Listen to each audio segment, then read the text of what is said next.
मैं डॉक्टर नीलम Joshi, clinical psychologist, अरंत hospital की तरफ से। अब हम बात करेंगे यहाँ पर एक और साइकोलॉजिकल डिसऑर्डर की, जो कि जिसको कहते हैं, जो भी एक एडिक्शन में ही आता है, ईटिंग डिसऑर्डर।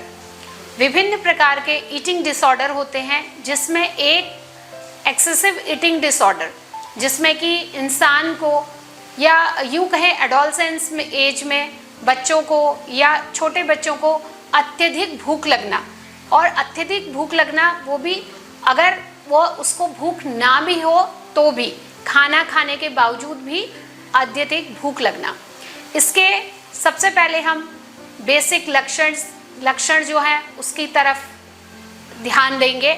सबसे पहले आप लोग जो नॉर्मल मील खाते हो, उस मील के अतिरिक्त आपको लगातार खाने की इच्छा करना या खाने की क्रेविंग होना, जिसमें विशेषकर मीठा, ice cream, chips, cold drink, pasta, इस तरीके के जो भी फास्ट फूड हैं उनको खाने की, या मीठा, फैट और अत्यधिक फास्ट फूड वाले आइटम खाने की इच्छा करना, वो भी जब आपने अपना भोजन ग्रहण किया हो।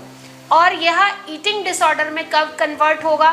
नॉर्मल तो यह एक सामान्य प्रक्रिया है, पर यह एडिक्शन में तब कन्वर्ट होगा जब यह आपकी बेसिक लाइफ स्टाइल को अफेक्ट करने लगेगा, जिसमें पहला सिम्टम्स लगातार खाना खाने की इच्छा करते रहना, भूख ना लगने के बाद भी, भूख ना होने के बाद भी। इसमें मीठा, आइसक्रीम, फास्ट फूड खाने की ही इच्छा करना, न कि कोई हेल्दी फूड खाने की इच्छा करना। तीसरा, इस खाने की आदत से आपका लगातार वज़न बढ़ना या घटना, दोनों ही कारण हो सकते हैं, पर ऑब्सेसिव ईटिंग डिसऑर्डर में वज़न सामान्यतः बढ़ता है। तीसरा, खाना इस तरीके का भोजन न मिलने की स्थिति में इरिटेशन पैदा होना, चिड़चिड़ापन, एंजाइटी होना, घबराहट, जिसको कहेंगे घबराहट फील करना, और इसके अलावा सामान्य रूप से खाने की आदत का विकास न हो पाना। तो यह 3-4 कारण जो और हमारे ये लाइफ स्टाइल में एक नेगेटिव इम्पैक्ट डालना शुरू कर देंगे और हमें सोशली भी हार्म पहुंचाना शुरू कर देंगे। हमारी इन हैबिट्स के कारण हमारे घर पे या हमारी सोसाइटी में, या हम कहीं भी अगर सोशल गैदरिंग में जा रहे हैं, लोगों को परेशानी का सामना करना स्टार्ट हो जाएगा।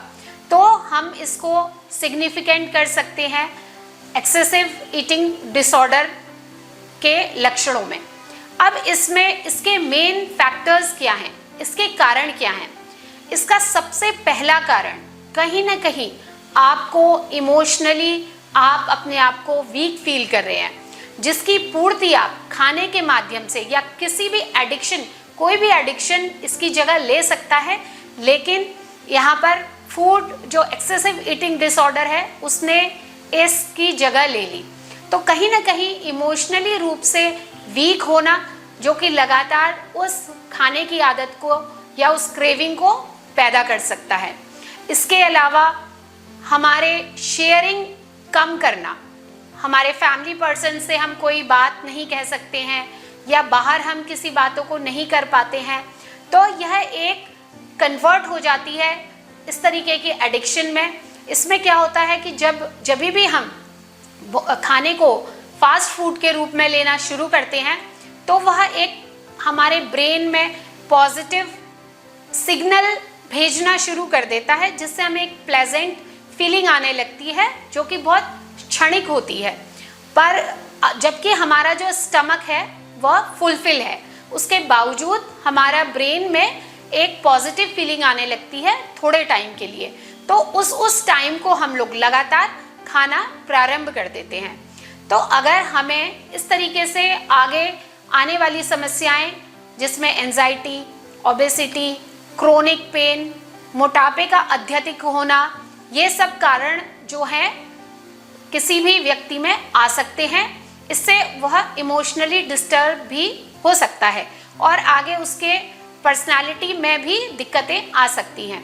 अगर आपको लग रहा है 3 से 6 महीने के बीच में इस तरीके से किसी भी व्यक्ति में, बच्चे में या किशोर में, मेल हो या फीमेल हो, अगर दिक्कत दिखाई दे रही है तो आप अति शीघ्र अपने डॉक्टर मनोरोग विशेषज्ञ से, साइकोलॉजिस्ट से मिलिए और इसके अलावा इसमें डाइटिशियन की भी आप हेल्प लीजिए और अपनी सारी समस्याओं के माध्यम से इनको बताइए।